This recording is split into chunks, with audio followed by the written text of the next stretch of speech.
Selamat pagi dan salam sejahtera untuk kita semua. Bapak Ibu saudara terkasih, di pagi hari ini kita kembali berjumpa untuk mendengarkan firman Tuhan yang mengajarkan kita tentang keberanian orang beriman.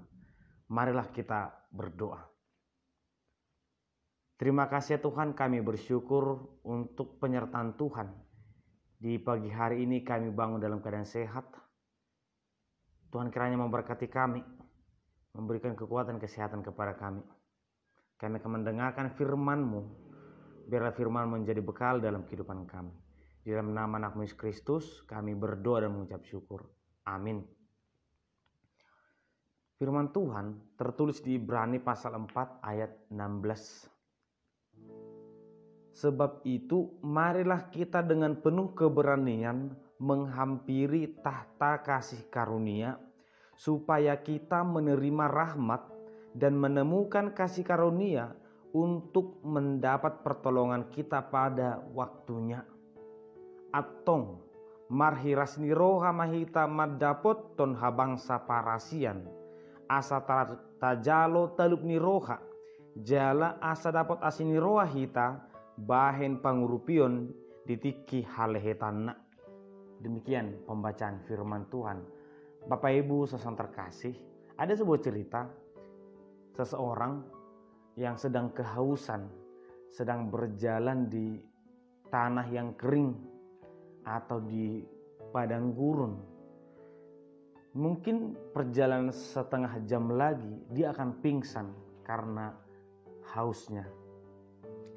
Dia berharap bertemu orang yang memiliki minuman atau sebuah tempat yang di dalamnya ada sumber mata air.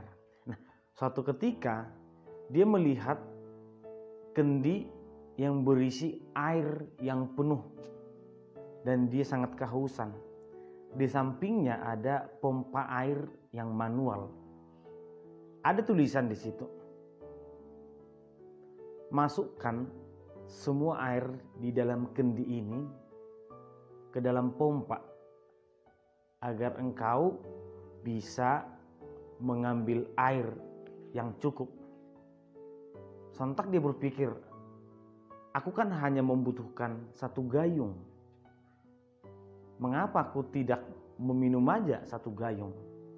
Mengapa aku harus memompa lagi padahal di sini sudah ada air?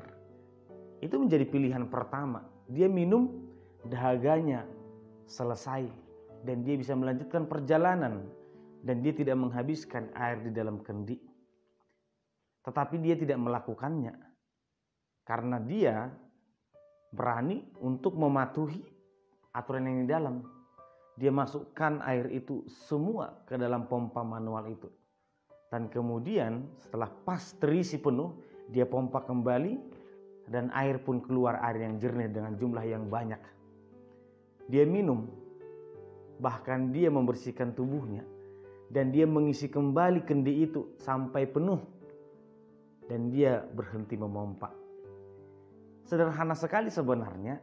Dia bisa memenuhi kebutuhannya hanya dengan mungkin semangkok air. Dan dia akan puas. Tetapi pesan tersebut berhubungan dengan orang di belakangnya. Jika dia meminum air itu dan airnya tidak lagi penuh, maka air yang di dalam kendi tidak bisa lagi untuk memancing air atau memompa air untuk datang kembali.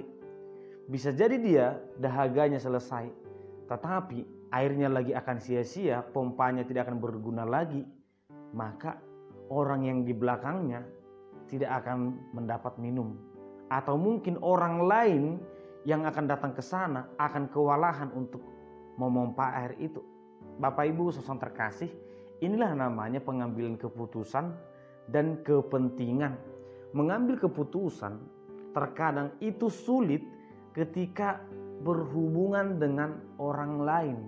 Ketika hanya tentang diri kita, terkadang itu sangat mudah. Hal-hal yang berhubungan dengan kepentingan kita itu sangat mudah kita putuskan. Mengikut Tuhan ternyata membutuhkan keberanian untuk mengambil keputusan. Firman Tuhan berkata, mari melangkah dengan berani datang kepada Tuhan, berjalan ke arah Tuhan.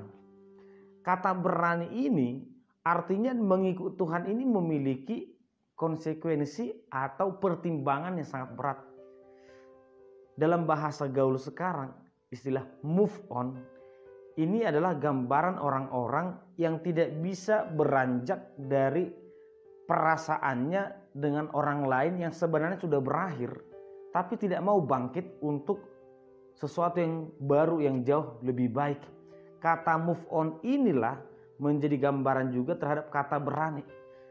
Ketika kita mengikut Tuhan, sebenarnya kita harus berani meninggalkan hal-hal yang mengganggu hubungan kita kepada Tuhan. Ketika seorang pemuda datang kepada Yesus, dia tidak berani untuk meninggalkan pengganggu dalam hidupnya, yaitu kecintaannya terhadap hartanya.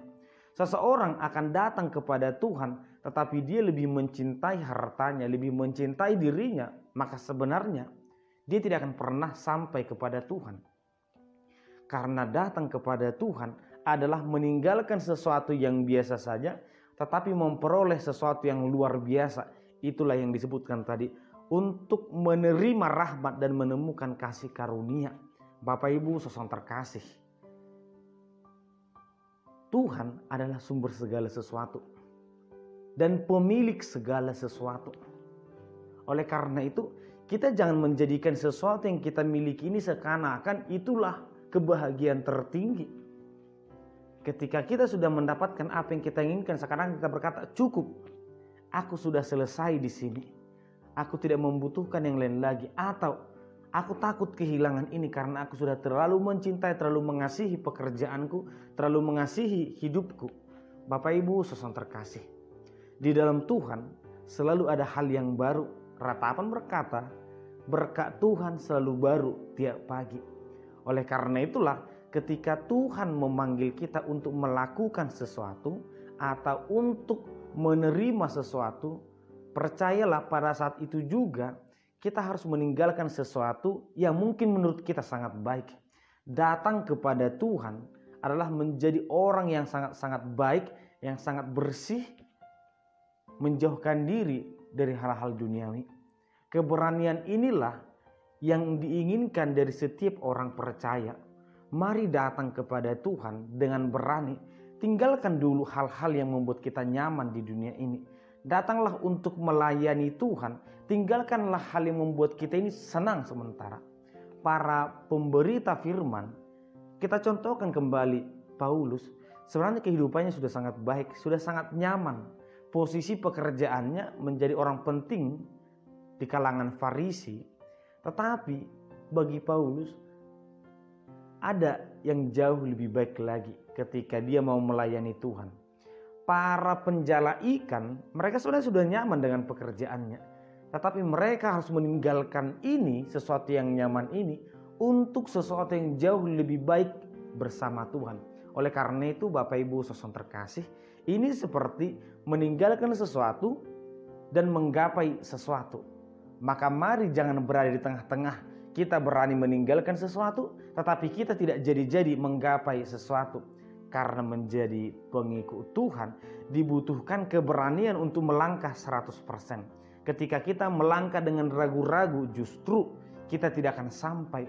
Tetapi kita kehilangan yang di belakang, kita kehilangan yang di depan. Oleh karena itulah firman Tuhan berkata, mari kita dengan penuh keberanian menghampiri tahta karunia, menghampiri Yesus. Ketika kita mengikut Tuhan, maka jangan pernah takut. Hadirlah dengan penuh keberanian.